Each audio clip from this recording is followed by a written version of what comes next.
এই সরি, আমি আমার রাগ কন্ট্রোল করতে পারি নাই। তাই বলে আপনি আমার গায়ে হাত তুলবেন? হ্যাঁ তুলবো। আমার মাথা গরম হয়ে গেলে আমি আমার নিজেকে কন্ট্রোল করতে পারি না। আমার সাথে সংসার করতে হলে বুঝে শুনে চলবা, নাহলে এরকম হুটহাট দিনরাত 24 ঘন্টা নামাই খাওয়া। এই, এটা কি রান্না করছো? এটা মুখে নেওয়ার মতো কোনো তরকারি হয়েছে? বাবার বাড়ি থেকে সারা জীবন এরকম সংসারে ঢং করে বেড়াইছো নাকি কখনো রান্না করে ঢুকছো? এত চিৎকার করছেন কেন? একটু লবণ দিয়ে খেলেই তো হয়। তোর কাছ থেকে এখন আমার খাওয়া শিখতে হবে?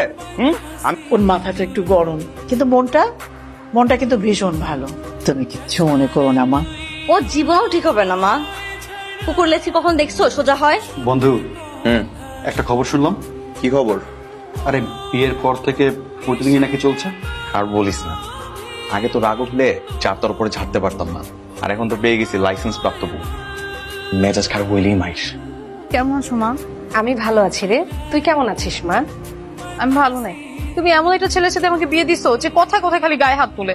আমরা মেয়েরা না একটু এমনই হয়।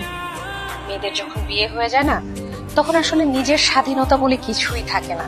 কি ব্যাপার স্পৃহান, ম্যাচ খারাপ? না আপু, তেমন কিছু না। আসলে আমাদের মেয়েদের জীবনটা না এমনই, অনেক কিছু মেনে নিতে হয়। এই যে দেখো, আমার জামাই আমার সাথে এমন করে, তাই বাপের বাড়ি চলে এসেছে।